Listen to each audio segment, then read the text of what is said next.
It's K-Drama Fanatics here and welcome back to my channel. Today's topic is about Bae In-hyuk and his best Korean drama collection. Don't forget to like and subscribe.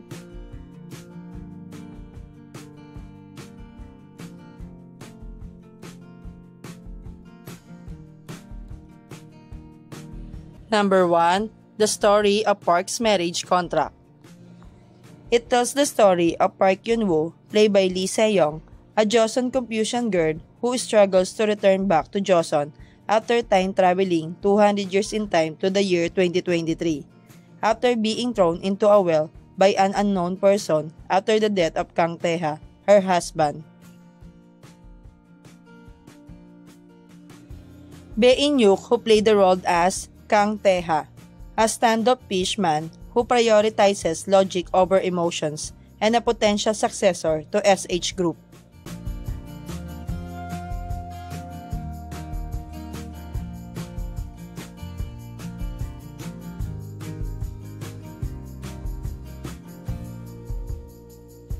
Number 2. Cheer Up. A mystery campus romance set in the backdrop of a cheering squad where eating and living is useless in the moment, but a splendid and precious romance is. Bae In-hyuk, who played the role as Park Jung-woo, president of Yonhee University Cheerleader Club.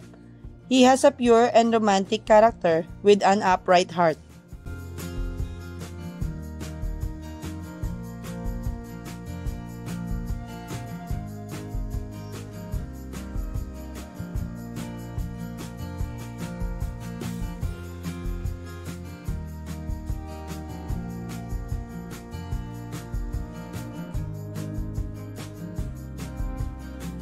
Number 3. Under the Queen's Umbrella. Bae In-hyuk made a special appearance as Crown Prince.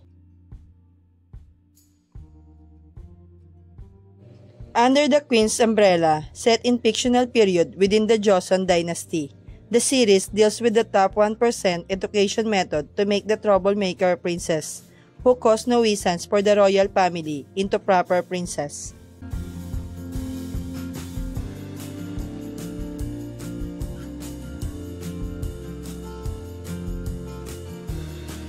Number 4. Why Her? A painful but exciting stories about Oh Soo-jae, played by So Yoon-jin, a cold lawyer who becomes empty after pursuing success, and Gong Chan, played by Hwang In-hyuk, a law school student who is not afraid of anything to protect her. Bae In-hyuk, who played the role as Choi Yun-sang, a second-year student at Sejong University's law school, and the second son of Choi Tae-kook.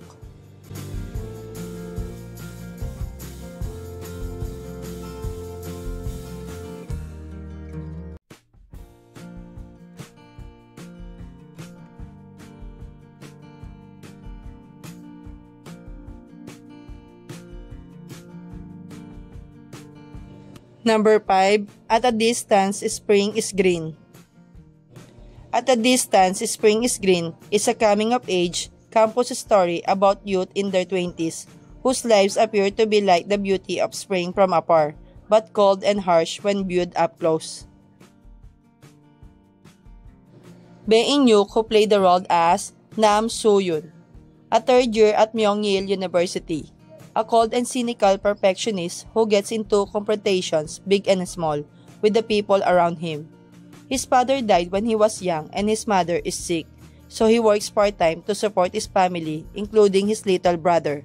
He voluntarily closed his heart to others and became an outsider who does not make time for friends. Then he meets Yeojun, an insider he should clash with, but becomes very close to in their shared pain and unlikely chemistry.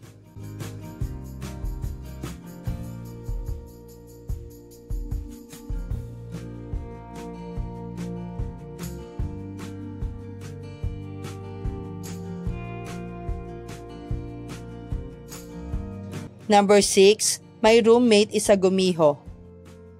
It is based on an original webtoon. It tells the story of a male gumiho who was lived for hundreds of years to become a human being. the Tassis Pax beads taken away by a female college student in an accident, so they live together in his house to solve this problem.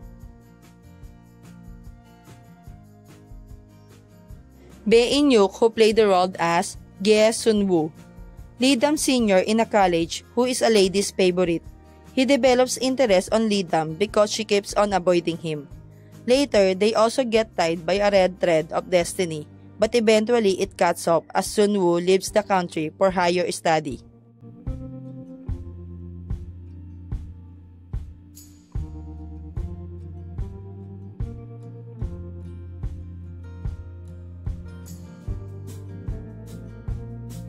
Number 7. The Spies Who Love Me.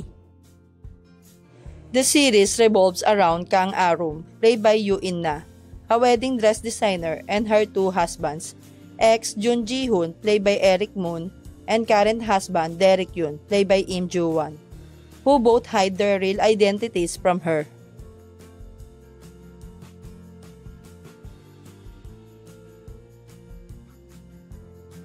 Bae In-hyuk, who played the role as Kim Yoon-gu, a junior agent of the bureau disguised as the sales manager of the publishing company, the youngest of the team who specialized in analytic.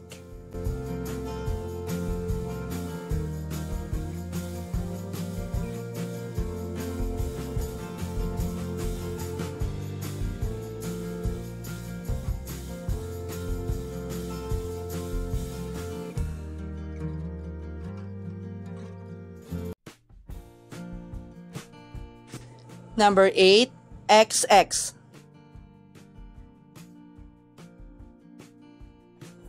The story of Yoon Nana, a bartender who works at the speakeasy bar XX. Bae In-hyuk, who played the role as Park Dan-hee, a former athlete who put an end to his career after an accident. He decided to become a bartender after seeing Nana's passion for her job and has been her colleague for 2 years. He secretly loves her.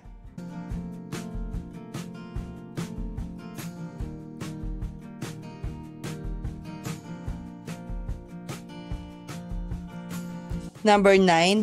Kiss Goblin. Ban-suk, played by Bae In-hyuk, is a 160-year-old goblin. Is on a mission to become human. His mission requires him to kiss 10 humans, and each kiss will awaken a new human emotion in him. He meets Yeon-ah, played by John Ye-won, an undergraduate who's disillusioned with humans in general, and she ends up entangled in Ban-suk's mission. Complications ensue as more and more emotions enter the equation.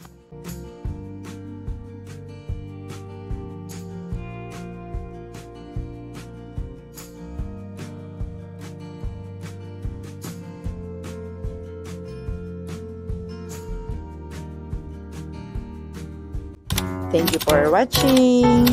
Don't forget to subscribe, like, and share.